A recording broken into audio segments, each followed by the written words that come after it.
Así inicia Es Noticia, noticia en profundidad. Qué placer acompañarles. Soy Tatiana Pérez y les saludo desde nuestra sede central en Caracas, en Venezuela. A partir de este momento, en la próxima hora, como siempre sucede de lunes a viernes, tenemos 3 temas que son noticia y se los presentamos también aquí primero en titulares en Noticia Colombia.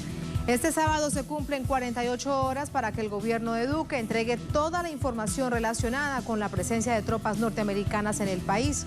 El gobierno anunció que analiza si los militares deben o no regresar a su nación.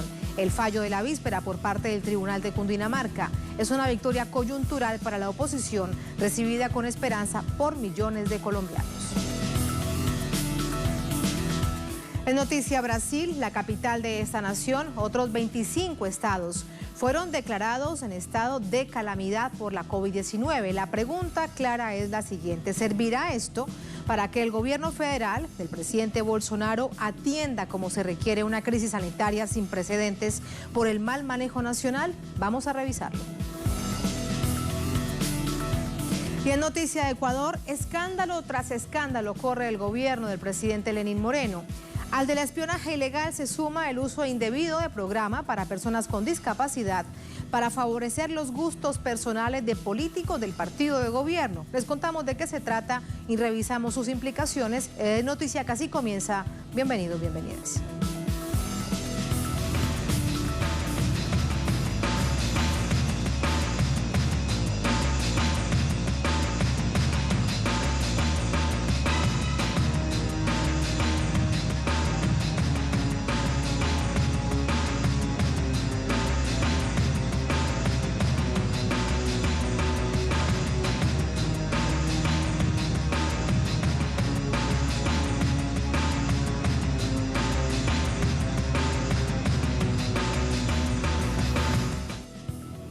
En Noticia Colombia, el gobierno impugnará el fallo del tribunal que la víspera le dio 48 horas para suspender operaciones de militares estadounidenses dentro de esa nación. La clase política reacciona en respaldo a la tutela interpuesta por un grupo de senadores en defensa de la soberanía. El Tribunal Administrativo de Cundinamarca ordenó al presidente Iván Duque remitir al Senado en las 48 horas siguientes toda la información relacionada con el ingreso y permanencia de la Brigada de Asistencia de Fuerzas de Seguridad del Ejército de Estados Unidos en Colombia. Además, determinó que en el mismo lapso quede suspendida cualquier actividad de esa brigada en el territorio nacional. El fallo responde a una acción de tutela presentada por un grupo de congresistas opositores que argumentaron la vulneración de su derecho a la participación política, en tanto el Ejecutivo debió consultar y solicitar el permiso al Senado y al Consejo de Estado sobre el arribo y tránsito de tropas extranjeras en el país, según lo establece la Constitución Nacional. El ministro de Defensa anunció que darán cumplimiento a la orden judicial, pero advirtió que le impugnarán, recurrirán al órgano que en un principio ignoraron, el Consejo de Estado. En relación con el fallo de tutela, se informa que se procederá a presentar la impugnación respectiva ante el Honorable Consejo de Estado, por cuanto la presencia en actividades de asesoría, capacitación y entrenamiento de un componente de la Brigada Norteamericana de Asistencia de Fuerza de Seguridad, a la luz del ordenamiento constitucional, no requiere permiso del Senado de la República. Por su parte, el presidente Duque continúa justificando la presencia militar extranjera por la supuesta lucha contra el narcotráfico, mientras le persiguen escándalos por la ñeñe política. En Twitter escribió: lucha contra narcotráfico no se detiene y no se detendrá. Llevamos más de 300 extradiciones, la mayor reducción de área sembrada en 6 años, las mayores incautaciones de cocaína y avanzamos con nuestros aliados internacionales en campañas contra este flagelo. Defenderemos nuestras alianzas internacionales contra el narcotráfico, hoy y siempre, en virtud del orden constitucional y la protección de nuestro país frente a cualquier forma de criminalidad. La llegada de la brigada fue anunciada el pasado 27 de mayo en un comunicado emitido por la Embajada de Estados Unidos en Colombia y no por el Ejecutivo Nacional.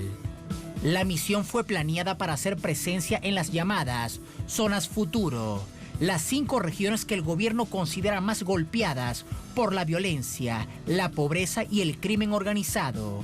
Según el gobierno, ya son 53 militares los que han llegado. 5 lo hicieron el 27 de mayo y los restantes el 2 de junio, con la tarea de apoyar al ejército en el norte de Santander, Nariño, Guaviare, Meta y Caquetá. El senador Iván Cepeda, uno de los senadores que presentó la tutela, celebró el fallo. Me complace enormemente que la justicia en Colombia restaure nuestros derechos y nuestra soberanía. Esperamos que el Congreso esté a la altura y que niegue esa presencia invasora y hostil en nuestro territorio. Lo propio hizo el senador Roy Barreras. Yo quiero agradecer a los tribunales, a la justicia colombiana, por devolverle la dignidad a Colombia, por devolver la democracia a su justo equilibrio, el respeto por la soberanía. Que una voz de un tribunal nos dé la razón a quienes creemos que para que tropas extranjeras crucen el territorio nacional en una situación además de alta tensión con la frontera venezolana, por supuesto, se requiere la autorización del Congreso de Colombia, un Congreso que por lo demás está castrado, está anulado, limitado por esa parodia de la virtualidad. Esta es otra de las demostraciones de la ausencia total de control político. La también firmante senadora Aida Bella indicó esperan que Duque dé cumplimiento a la orden en la increíble acción de tener que acudir a un juez para que el presidente respete la Constitución. Se trata del primer pulso que gana la oposición en el Congreso sobre un asunto que preocupa especialmente por sus repercusiones geopolíticas. Allí están los hechos, vamos a analizarlos, a profundizar en ello. Para esto nos ayuda Lirio Uribe, es abogado, defensor de derechos humanos, miembro del colectivo de abogados José Alvear Restrepo, ex congresista desde Bogotá, en Colombia.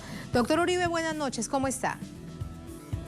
Buenas noches, Tatiana. Un saludo para ti y para todos los televidentes de Telesur. Muchas gracias. Doctor Uribe, dice esta orden de tutela del Tribunal de Cundinamarca que dan 48 horas para que el gobierno tome estas acciones. Envíe la información completa de las acciones de estos militares élite estadounidenses en Colombia y además para que se detengan también las operaciones. ¿Hay algún punto de confusión con respecto a lo que ordena el Tribunal de Cundinamarca? Primero preguntarle esto para luego entender la respuesta que da el gobierno de Colombia, pero primero desde la visión jurídica, ¿percibe usted que hay alguna confusión en la orden de esta tutela? No, yo creo que la tutela es totalmente clara. El Tribunal de Cundinamarca le dice al gobierno que haga dos cosas. Primero, que envíe toda la información al Senado. Yo les informo que el Senado en este momento está en receso. La legislatura se inicia el 20 de julio. El Congreso ha venido sesionando de manera virtual, lo que hace muy difícil el control político. Y dos, le dice que suspenda estas tropas, es decir, estas tropas o deberían salir ya del país o se deben quedar en algún sitio especial, sin hacer presencia en las zonas futuro y sin participar en ninguna actividad militar en Colombia. Ha sido usual en Colombia que sin consultar a los dos órganos de control del gobierno, el control político que lo hace el Congreso y el control judicial que lo hace el Consejo de Estado, ha sido usual que Colombia permita el ingreso de tropas a Colombia. En el año 2010 nosotros logramos que se declarara inconstitucional el tratado que permitía 7 bases militares gringas en Colombia. Y como lo decía el senador Roy Barreras, pues con el pretexto de la lucha contra las drogas, se trae este contingente de fuerzas especiales de los Estados Unidos, pero de paso también se hace una agresión hacia Venezuela, porque para nadie es un secreto que tanto Donald Trump como el propio presidente Duque han hecho intentonas de hacer intervención militar en la región y obviamente afectar las buenas relaciones que históricamente se han tenido entre Colombia y Venezuela. Por lo tanto, esta es una medida clarísima. Habrá que esperar qué pasa el 20 de julio. Es importante que ustedes sepan que ya se hicieron por lo menos 2 debates en plenarias y comisiones sobre esa presencia de militares extranjeros de los Estados Unidos, y el gobierno insiste en que el Congreso no tiene nada que hacer allí, ni el Consejo de Estado tampoco, violando la Constitución. Sí, doctor Uribe, ¿y no tendría el gobierno que llamar a sesiones extraordinarias del Congreso, así sea de manera virtual, si la tutela dice que son 48 horas para que se envíe toda esa información? Pues yo creo que son 2 momentos diferentes. Una cosa es enviar la información, una cosa es suspender las actividades de las tropas, y otra cosa es que el Congreso defina si ese tránsito es autorizado o no, en virtud de la competencia que le da la Constitución al Senado para que autorice o no la presencia de tropas extranjeras en Colombia. Para mí son 2 momentos diferentes y no están contados dentro de las 48 horas. Por supuesto que si el Congreso estuviera hoy abierto, pero las sesiones se clausuraron el 20 de julio y se vuelve a instalar la nueva legislatura el próximo 20 de julio. Entonces, yo creo que no van a haber sesiones extras. El presidente lo podría hacer, podría sacar un decreto y convocar, tiene la facultad constitucional, a unas sesiones extras, pero yo realmente no creo que lo vaya a hacer. Sí, no, indicativo en el escenario inmediato no parece que lo fuese a hacer. Ahora bien, doctor Uribe, con respecto a la postura que toma el gobierno colombiano, dicen a través de este comunicado, dice además el ministro de la Defensa, que acatan el fallo, que lo están estudiando con la Embajada de Estados Unidos para saber si los militares estadounidenses deben regresar o no, pero que además lo impugnarán sobre todo por un hecho. Insiste el ministro de la Defensa que este grupo élite que llegó a Colombia, más de 50, no hacen parte del paso de tropas extranjeras en Colombia. Así que eso sí de verdad suena bastante extraño. ¿Cuál es su visión con respecto a ello? ¿Están pero no están? Parece inentendible. Sí, lamentablemente, por eso es la importancia de esta decisión y por eso el país recibe con muy buenos ojos esta decisión, porque históricamente llegan a Colombia aviones militares, aviones extranjeros, llegan al aeropuerto de Catán. Los militares gringos circulan en Colombia sin siquiera pasar por inmigración, y entran y salen del país. En algunos momentos se ha dicho por parte de la embajada que hay más o menos 800 militares permanentes acá. Colombia es una de las que tiene las delegaciones diplomáticas de los Estados Unidos más grandes del mundo, que pueden ser fácilmente más de 3.000 funcionarios, entre esos asesores militares. Entonces es muy importante que en adelante, si este fallo se confirma, porque lo apelan ante el tribunal y la segunda instancia es el Consejo de Estado.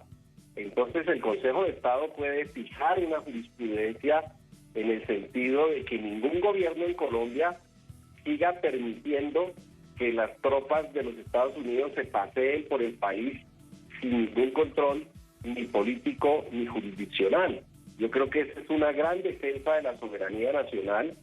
Yo no sé qué va a decidir el Senado. Seguramente el gobierno puede tener mayorías en algunos partidos, sobre todo los de gobierno, pero también otras bancadas que le hacen el juego al gobierno y decir que no hay ningún problema. Pero cada vez que entren tropas tendría que agotarse el procedimiento en el Congreso y en el Consejo de Estado.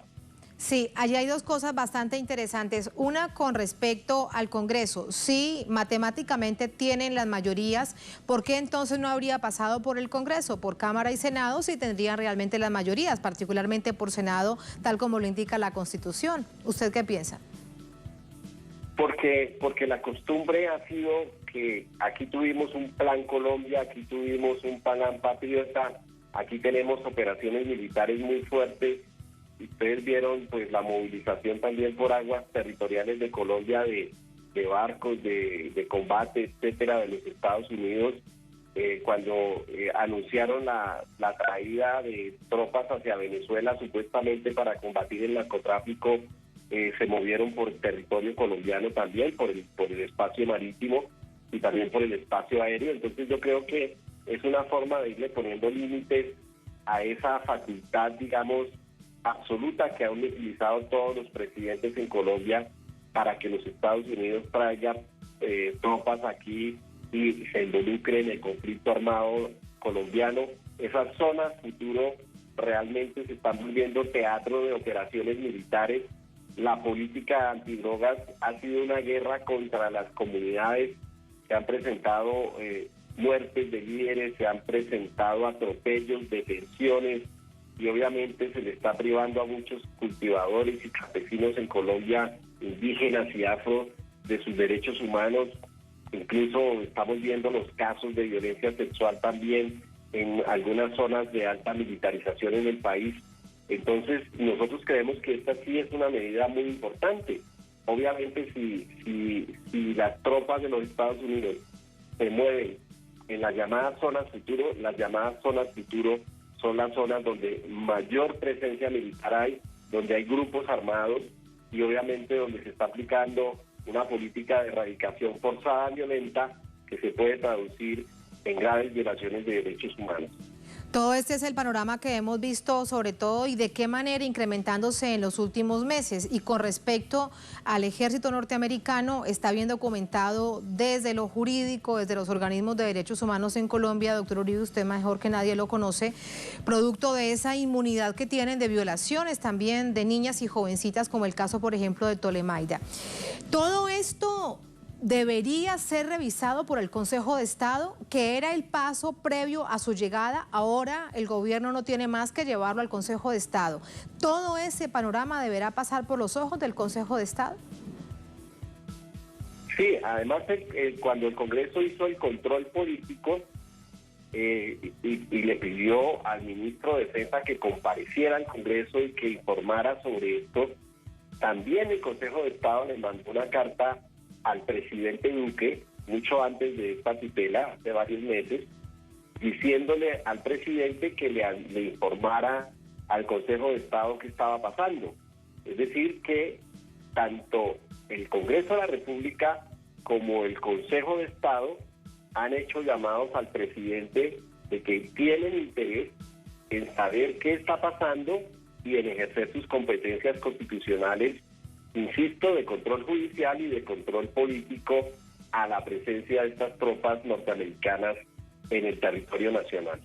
Para concluir, doctor Uribe, algo importante con respecto, además para claridad con respecto a lo que significan estas llamadas zonas futuro, que es el plan del gobierno Duque versus el plan que existía en este acuerdo de La Habana, en este plan de compromisos entre el Estado colombiano y la exguerrilla de las FARC. Dentro de lo que ahora son las zonas futuro, lo que se preveía eran acuerdos y planificación de la reforma rural integral, por ejemplo. ¿Hay en alguna de esas zonas futuro algo que quede de esto como parte de tal vez esperanza de las organizaciones que están sufriendo esta llegada masiva de los militares colombianos y ahora con la asesoría norteamericana de este nivel de violencia que se está viviendo en estos lugares? Ese es el problema, que el Estado colombiano, este gobierno, el gobierno de Iván Duque, no ha implementado de manera correcta los acuerdos de paz.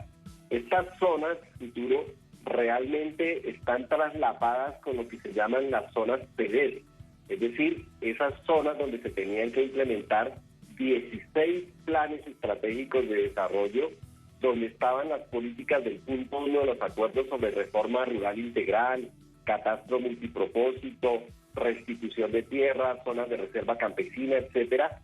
En el punto 4 también lo que tenía que ver con todos los programas de sustitución voluntaria de cultivos de uso ilícito, los famosos PENIS, y lo que hace el gobierno es, en su plan de desarrollo, establecer estas zonas estratégicas o de interés estratégico y crear estas zonas futuro para tratar de reconvertir esas zonas que deberían ser zonas de paz, zonas de superación del conflicto, zonas de generar desarrollo alternativo, precisamente para que los campesinos, los indígenas y los afros no se vean compelidos a sembrar hoja de coca o a sembrar marihuana.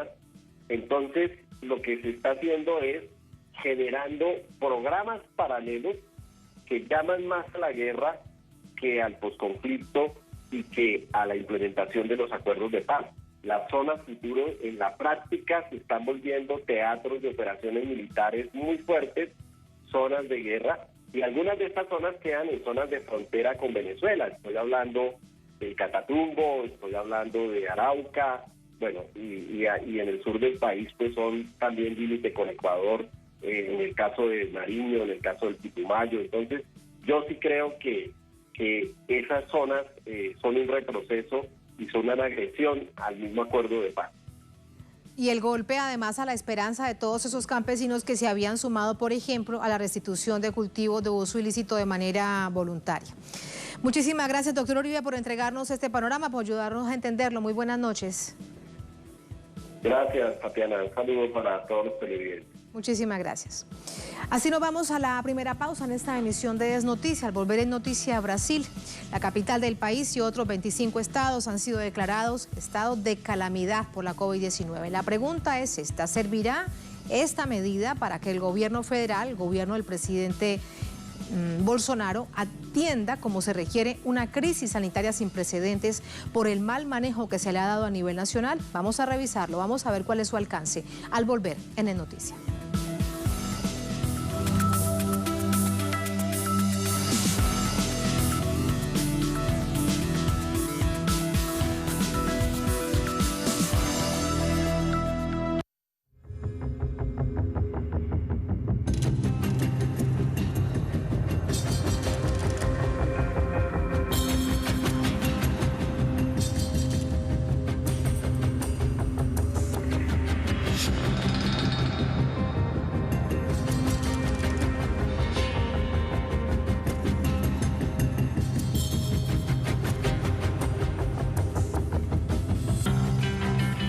Noticia Brasil, algunos representantes estadales y locales enfrentan las decisiones ejercidas por el gobierno federal que encabeza el presidente Bolsonaro, quien, lo han visto ustedes, ha priorizado la reactivación económica en el actual contexto de la pandemia.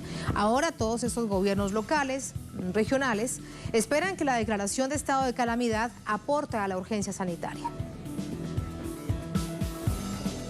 El Ministerio de Desarrollo Regional aceptó el estado de calamidad pública y situación de emergencia en 25 estados y 35 municipios, además del Distrito Federal, como resultado de la expansión del coronavirus en el país.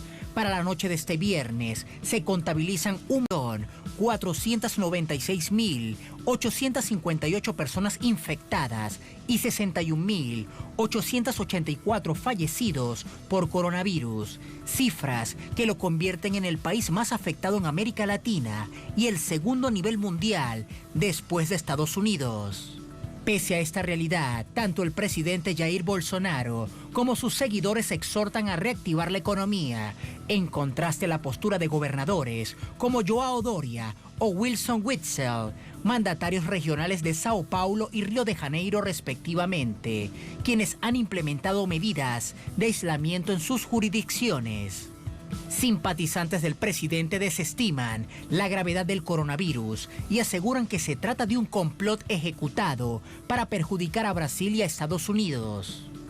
Lo que está pasando realmente es una estrategia de buena parte de los medios de comunicación que están vinculados a la izquierda y al comunismo chino para desmoralizar al gobierno brasileño y al gobierno estadounidense. Eso es lo que está pasando hoy, porque China no ha tenido un número explosivo de casos. Por otra parte, los habitantes de zonas rurales, donde predominan la desigualdad económica y la densidad poblacional, denuncian la vulnerabilidad de estas regiones a la presencia del virus. Yo principalmente tengo miedo porque si entra a la aldea se transmitirá a todos, porque somos muy unidos aquí, dentro de los lugares de trabajo, dentro de la aldea, así que ese es mi miedo. El gobierno Bolsonaro se muestra cada día más dividido, realidad que se ha profundizado en el actual contexto pandémico, que ha actuado como un catalizador en el desgaste de los consensos que llevaron al dirigente ultraconservador al Palacio de Planalto a principios de 2019. Sumamos información a esta hora desde Río de Janeiro con nuestro corresponsal André Vieira. Hola Andrés, buenas noches.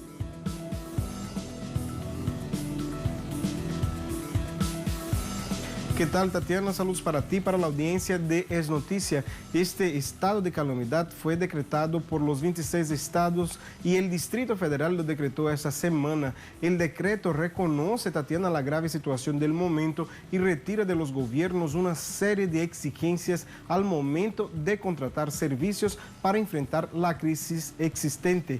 Este estado de calamidad también es utilizado como herramienta para combatir una crisis, pero durante esta pandemia lo que se ve cada día son los gobiernos locales flexibilizando sus medidas restrictivas, algo considerado un equívoco por las principales universidades y la Fiocruz aquí de Brasil. O sea, mientras se decreta el estado de calamidad, se adopta medidas que ponen en riesgo la sociedad y que puede agudizar la crisis sanitaria. El presidente Jair Bolsonaro mantiene al Ministerio de Salud sin ministro desde hace un mes y medio. Vetó el uso de tapabocas este viernes, pero ahora encuentra en algunos gobernadores aliados de primera hora para levantar las restricciones con relación al COVID-19. Y el pico de la enfermedad, Tatiana, aún no ha llegado, así garantizan diferentes instituciones de estudios de Brasil y también del mundo. Tatiana. Gracias, André. Hechos todos estos que sumamos al análisis, para ello nos acompaña el doctor Armando de Negri. Él es médico especialista en emergencias, es doctor en política y sistemas de salud, nos acompaña desde Porto Alegre. Doctor de Negri, muy buenas noches, gracias por acompañarnos. Gracias a ustedes, buenas noches. Buenas noches. Cuando hablábamos y presentábamos, de hecho, en los titulares que hay estado de calamidad, que así se declara en Brasil y otros 20 estados del país, aparecía tal vez un poco de esperanza en que se irradiasen recursos, en que llegase atención de emergencia, pero ¿de qué manera para la población más afectada? ¿Cuál es su visión? Bueno, en primer lugar hay que decir que varias unidades de la Federación desde hace más de 2 meses ya habían decretado estado de calamidad. Y el problema es que en la medida que hay mucha dependencia de la transferencia de recursos federales a los estados para fortalecer el sistema de salud y sobre todo para fortalecer las protecciones sociales mediante transferencia económica a la persona, y como estos recursos no llegaron en este periodo en el volumen necesario ni con la agilidad demandada, el resultado es que hoy nos enfrentamos a un proceso que ya desde hace más de un mes se ha caracterizado por una flexibilización a veces espontánea de la población volviendo a su actividad para sobrevivir. Por otro lado, la presión de los empresarios sobre los gobiernos locales y estatales para que se normalizara la actividad económica en raíz de una fragilidad que se ha instalado en toda la sociedad, de una gran inseguridad por la baja respuesta de apoyo económico. Esta semana el periódico Folha de São Paulo publicó una encuesta en que todavía 2/3 de la población del país es favorable al aislamiento social como forma de protegerse frente a una pandemia que crece aceleradamente.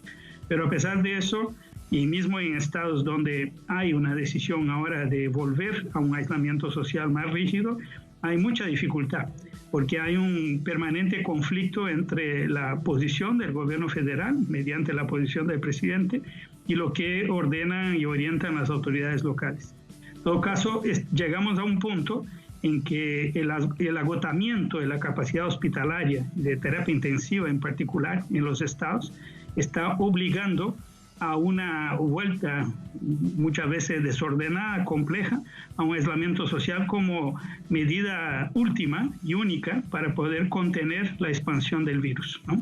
Eso demandará ahora doblado esfuerzo para fortalecer la atención primaria en salud, fortalecer la vigilancia en salud, fortalecer el bloqueo, ¿no?, epidemiológico, a raíz de también una necesidad creciente de testar los pacientes positivos para la enfermedad, y de esta manera intentar en los próximos 30, 60 días, yo creo que antes de eso no será posible, volver a un cierto nivel de seguridad, y a partir de ahí quizá volver a una flexibilización de actividades mucho más cuidadosa de lo que fue hasta ahora. Doctor Denegri, con respecto al pico de la pandemia, esto es algo que preocupa muchísimo, en este caso sin duda a Brasil, viendo las cifras exponenciales de crecimiento de la pandemia en toda la nación. ¿Cuándo, según ustedes, como científicos de la salud, calculan que se llegará a este pico? Pues mire, llegar al pico significa llegar al punto máximo, ¿no?, de crecimiento de casos y de funciones. Y eso significa que de aquí a finales de agosto será el percurso que probablemente va a tener de crecimiento todavía del efecto de la epidemia en el país. Y por lo tanto yo no creo realmente que antes del final de agosto alcancemos este punto máximo. Alcanzado el punto máximo, la duda es si nosotros nos vamos a mantener en este plató, o sea, un nivel estable pero alto todavía de expansión de casos y muertes, o si vamos a lograr un decréscimo consistente a partir de este pico proyectado, ¿no?, para fines de agosto. Al nivel actual, o sea, al nivel de expansión actual en que tenemos casi 50.000 nuevos casos al día, ¿no? Y eso estamos hablando de un ambiente con mucha subnotificación, o sea, llegamos a calcular en ciertos momentos que podrían ser 5, 6, hasta 7 veces más el número real de casos, y con una mortalidad que se acrecenta por arriba de 1.200 casos de muerte al día, con una probable subnotificación de casi 100%, o sea, sería el doble. Eso significa que hay un espacio de crecimiento y expansión muy vertiginoso y que probablemente va a agotar, ¿no?, en los próximos 10 días la mayor parte de la capacidad sanitaria hospitalaria.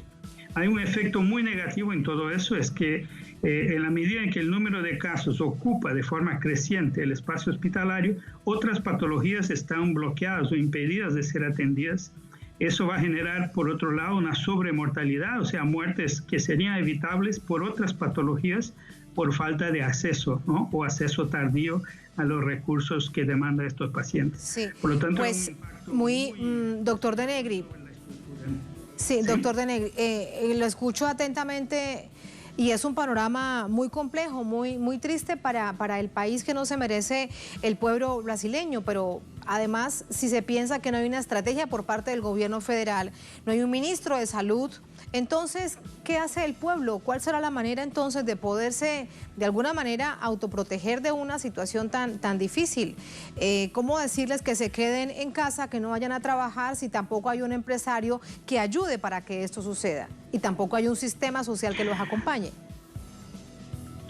Lo que hay son innumerables redes de solidaridad, de autoorganización, ¿no?, del pueblo, con el apoyo de varias asociaciones de la sociedad civil, iglesias, y también hay que reconocer varios gobiernos locales y mismo de algunos estados que están buscando crear las condiciones de apoyo posibles y necesarias, más allá de la falta de recursos federales.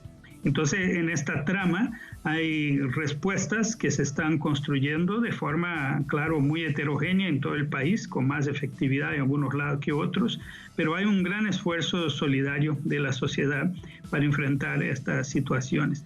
Pero la verdad es que dependemos muchísimo de recursos en escala que deberían proveer las autoridades federales, y eso afecta toda la cadena de cuidados posibles. Pero hay innumerables comunidades rurales y urbanas, organizaciones como el Movimiento de Sin Tierra, muchas organizaciones de barrios, ¿no?, populares en las ciudades, que están activamente organizadas, generando sus propias redes de solidaridad en alimentación, en apoyo a las familias y todo. Eso ha sido, digamos, la expresión de resistencia activa de muchos sectores que se han unido para enfrentar la ausencia de una respuesta del Estado que sea más adecuada. Pues qué bueno además conocer que esto se despierta en momentos difíciles, la llamada solidaridad a través de organizaciones populares y sociales, cuando vemos que hay un sistema estatal que lo que ha hecho es darle la espalda al pueblo. Doctor Denegri, gracias como siempre por acompañarnos, es un verdadero placer, muy buenas noches. Muchas gracias. Gracias a usted, hasta luego. Así nos vamos a la segunda última pausa en esta emisión de Es Noticia, al volver en Noticia de Ecuador. Escándalo tras escándalo corre el gobierno del presidente Moreno. Al del espionaje ilegal se suma el de uso indebido del programa para personas con discapacidad para favorecer los gustos personales de políticos del partido de gobierno. Les contamos de qué se trata, profundizamos en ello, revisamos sus implicaciones al volver en Es Noticia.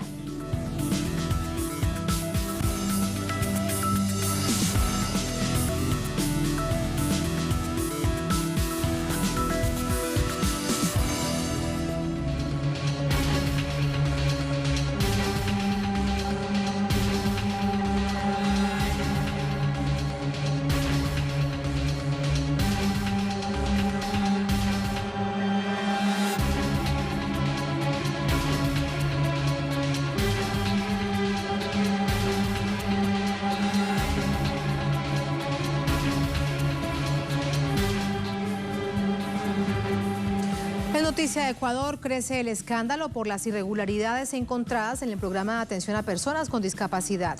Para burlar impuestos, asambleístas obtuvieron carnet de discapacidad para importar, por ejemplo, lujosos carros. Vamos a explicarles de qué se trata.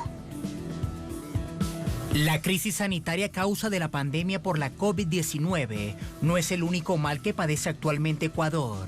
La corrupción y las irregularidades en los programas sociales también azotan a la nación. El más reciente escándalo de corrupción que se ha perpetrado desde el Sistema de Discapacidades Nacional implica una red delictiva que pudiera involucrar asambleístas, jueces, funcionarios de salud, gobernadores, ministros e incluso profesionales del deporte. Llegaron a emitirse más de 3.000 credenciales de discapacidad durante la pandemia de forma ilícita, incluso estando suspendidos estos servicios. Según altos funcionarios del Ministerio de Salud, 2.281 de estos carnets han sido revisados y están en proceso de anulación. Uno de los señalados en el escándalo es el diputado Fabricio Villamar, quien afirma tener una discapacidad auditiva desde hace 14 años, aunque es a finales de 2019 cuando decide sacar el carnet, comprar un vehículo de $23.500 y pedir revisión en la pensión alimenticia de su hijo con autismo. Tras las denuncias del fraude por el uso indebido de los carnets de discapacidad, el presidente Lenín Moreno se pronunció. Personas inescrupulosas obtienen carnets de discapacidad fraudulentos para acogerse a los beneficios que tienen nuestros hermanos con discapacidad. Acceden a la importación de autos sin aranceles y a mejoras. Según medios locales, entre 2008 y 2015 se importaron 3.654 vehículos, un promedio de 456 vehículos por año para personas con discapacidad, pero solo en 2019 la cifra se ubicó en 4.426 carros importados y en lo que va de 2020, a pesar de la COVID-19, se registran 1.420 vehículos. Para obtener la certificación de discapacidad se requiere un proceso técnico, el cual fue obviado cuando se emitieron los 3.000 carnets este mismo año.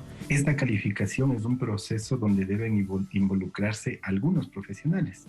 Sin duda un médico que haga un diagnóstico clínico, pero también un psicólogo, una trabajadora social, dado que... De acuerdo a los registros del Consejo Nacional para la Igualdad de Discapacidad, CONADIS, en Ecuador hay 485.325 personas con distintos tipos de discapacidades. Personas afectadas por estas condiciones afirman que hay trabas en el proceso de acreditación. Personas con discapacidad pasan meses y hasta años para obtener el carnet y los beneficios. En medio de la pandemia, las necesidades de las personas con discapacidad suelen incrementarse, mientras que corruptos e indolentes se aprovechan de la situación. Vamos a entrar en el análisis con este tema. Para ello nos acompaña el ingeniero Ronnie Aleaga. Él es asambleísta por la provincia de Guayas. Es miembro de la bancada de la Revolución Ciudadana. Nos acompaña desde Guayaquil. Asambleísta, ¿cómo está? Buenas noches. ¿Cómo está, Tatiana? Muy buenas noches. Un fuerte saludo caluroso a todos los hermanos de la región latinoamericana. Muchas gracias. Asambleísta, ¿se conoce ya todo lo que habría que saber acerca de este nuevo escándalo del uso indebido, al que además le pediría también que lo calificara del programa para personas con discapacidad, uso indebido además por algunos asambleístas y también parte de políticos cercanos al presidente Lenín Moreno? Bueno, yo creo que hay varios elementos, ¿no?, que tenemos que ir desarrollando. Mire, en primero, yo creo que las palabras de Moreno, del presidente Moreno, carecen de veracidad, no está diciendo la realidad.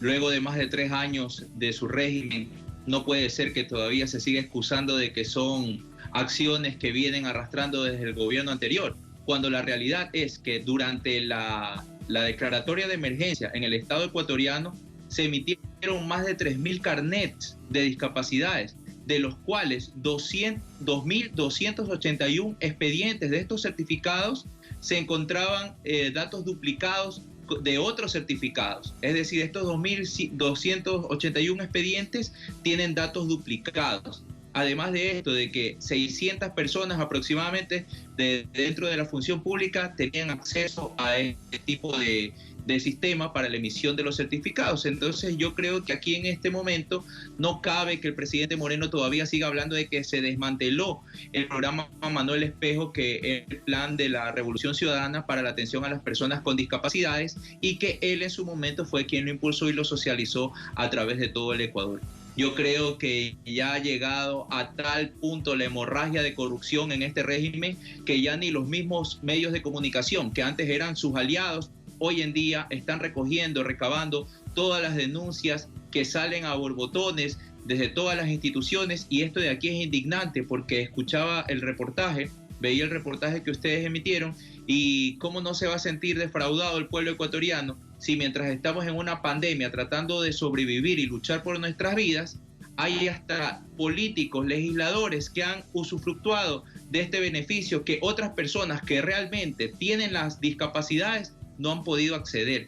Han sido incontables los reportajes que hemos visto en estos días de personas que sufren realmente discapacidades y que no han tenido el acceso, ni siquiera que le hagan el examen para la valoración médica y determinar si cumple o no cumple con los requisitos. Y sin embargo vemos lo fácil y sencillo que ha sido para los políticos aliados al régimen de Moreno y sobre todo para los legisladores. Ahora resulta ser que la gran cantidad la mayor parte de los legisladores han sido personas que tienen carnet de discapacidad y se han utilizado este tipo de carnet para acceder a los beneficios tributarios y en este caso sobre todo de la importación de vehículos para personas con discapacidad, vehículos automáticos, vehículos de alta gama, para favorecerse ellos, sin contar que le estaban restringiendo el derecho a las personas que realmente tienen una discapacidad. Yo creo que hemos llegado a topar fondo. Ya no solamente es que están robando en el régimen de Moreno, se están robando los recursos del erario nacional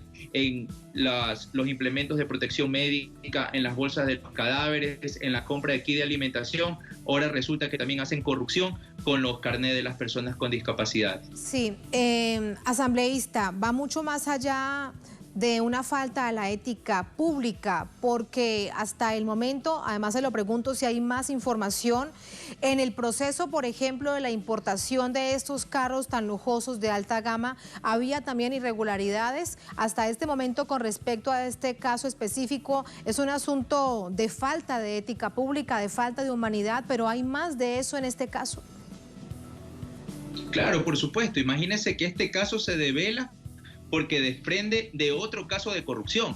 Estamos hablando de que estos se percatan porque uno de los implicados en la corrupción de la compra de insumos médicos a través de compañías en el sistema de salud pública, tanto del Ministerio como del Instituto Ecuatoriano de Seguridad Social, está hoy detenido, está hoy en un hospital y descubren que tiene su credencial y que todas las personas relacionadas a él, sus amigos, están las imágenes que ellos divulgaban y promocionaban en sus redes sociales. Resulta que ahora todos esos muchachos que se los ve evidentemente a primera gente que están en perfectas condiciones físicas, importan vehículos de lujo. Hace unas cuantas horas salió un reportaje aquí, uno de los amigos cercanos de este señor que está detenido había importado un vehículo que en el exterior le había costado $23,000 y siendo calificador debería haber pagado aproximadamente $70,000 por este vehículo. Entonces falta mucho más por conocerse. Hay más aristas, hay nuevos hilos entonces que deben conocerse. Claro, por supuesto, es lo que le digo. Así recae nuevamente la responsabilidad sobre la Fiscalía General del Estado. Y ahí permítame hacer una reflexión siguiente. La Fiscalía General del Estado, que tiene un mandato constitucional y legal, es la de investigar los presuntos delitos cometidos en el Estado ecuatoriano, ha brillado en este régimen de Moreno, pero ha brillado porque aplica la justicia selectiva. Resulta ser que cuando son adversarios al régimen, implementan medidas que son extralimitadas, es más, hasta los acérrimos opositores a los miembros de la Revolución Ciudadana han dicho que son exageradas las medidas, como detenciones arbitrarias, personas con grilletes, hasta las propias autoridades electas por acción popular son vejadas en medio de una detención. Y cuando resulta que viene el tema de Lenín Moreno, cuando vienen sus aliados, cuando vienen las personas que están junto a él, resulta ser que la Fiscalía se tapa los ojitos, se tapa las orejas, se tapa la boca y no dicen absolutamente nada. La corrupción campeante y galopante es responsabilidad absoluta de la Fiscalía General del Estado. Ya no solamente aquí estamos hablando del tema de una investigación del tema de los carnets discapacitados. Aquí estamos hablando del presidente Moreno, denunciado por el caso de Lina Pérez, del desvío de fondos de una obra pública, del caso de la consulta popular, desvío de los fondos del Estado para financiar una actividad proselitista, todavía que es la campaña impulsada por él mismo. Además de eso, tenemos los casos de corrupción de repartos en los hospitales. En este momento se encuentra detenido un legislador que ha sido aprendido porque está en investigación por haber incurrido en un delito de gestionar y derivar recursos públicos que impidieron la construcción de un hospital acá en el Ecuador. Y la Fiscalía, en esos casos, no actúa con la celeridad y con la objetividad que debería hacerlo. Entonces nos ha quedado debiendo muchísimo a la justicia. Así demuestra una vez más que ha sido selectivo y que es un mecanismo de persecución en contra de los adversarios que no hemos atrevido a alzar la voz en contra de todas las ilegalidades que han sido cometidas durante el régimen de Moreno. Con respecto a ese caso, entonces vemos, como usted lo plantea, mucho más lo que hay de fondo y mucho más aún por lo que hay por conocer. Teniendo en cuenta que, asambleísta, el presidente Lenín Moreno tiene una discapacidad, que él, cuando era gobierno con el expresidente Rafael Correa, era quien lideraba ese proceso, que parte de la campaña él precisamente estaba dedicado a ofrecer a manera de compromiso mayor acompañamiento, trabajo, salud, educación, etcétera, etcétera, a la población discapacitada del país. ¿Qué significa entonces esto directamente para él como la figura del presidente del país? Mire, yo fui claro en un pronunciamiento hace varios días atrás, cuando él salió nuevamente a excusarse y, como dije al inicio de la entrevista, a echarle la culpa al gobierno anterior. Van más de 3 años de gobierno. El pueblo ecuatoriano lo eligió para gobernar, no para quejarse o excusarse. Lo escogió para que genere mejores condiciones de vida para las personas que más necesitan, no para que se enriquezcan los funcionarios afines al régimen, ni los amigos ni los familiares de los funcionarios del régimen de Moreno. Pero sin embargo hace caso omiso. Él fue parte de la Revolución Ciudadana, estuvo infiltrado, yo también soy muy frontal, ha sido un mentiroso contumaz que se ha dedicado a iniciar la persecución política más brutal de represión de la historia ecuatoriana en contra de quienes en su momento fueron compañeros, porque traicionó la voluntad popular, traicionó un plan de gobierno vencedor en las urnas y luego se dedicó a cumplir un plan que hoy nos damos cuenta que significa la reinstalación de la vieja, histórica y rancia partidocracia en el país. Todo esto, mi estimada Tatiana, para que sepa el mundo entero, estas son prácticas que se desterraron exitosamente durante el gobierno de la Revolución Ciudadana. El tongo y el reparto que se repartían las instituciones públicas entre los políticos, hoy han vuelto, porque Lenín Moreno permitió que estos personajes nefastos, para citarle unos cuantos, Nebot, Bucarán, Lazo, que son personajes que el pueblo ecuatoriano sabe cuánto daño le han hecho al Ecuador y les ha permitido nuevamente tener espacios de poder para maniobrar y, según él, justificando la gobernabilidad del país. Pero resulta ser que durante más de 3 años de gobierno no hemos visto inauguración de obras, no hemos visto cómo se dan mantenimientos a las carreteras, las hidroeléctricas ya no funcionan porque no les quieren dar mantenimiento, los hospitales brillan pero por la corrupción que hay.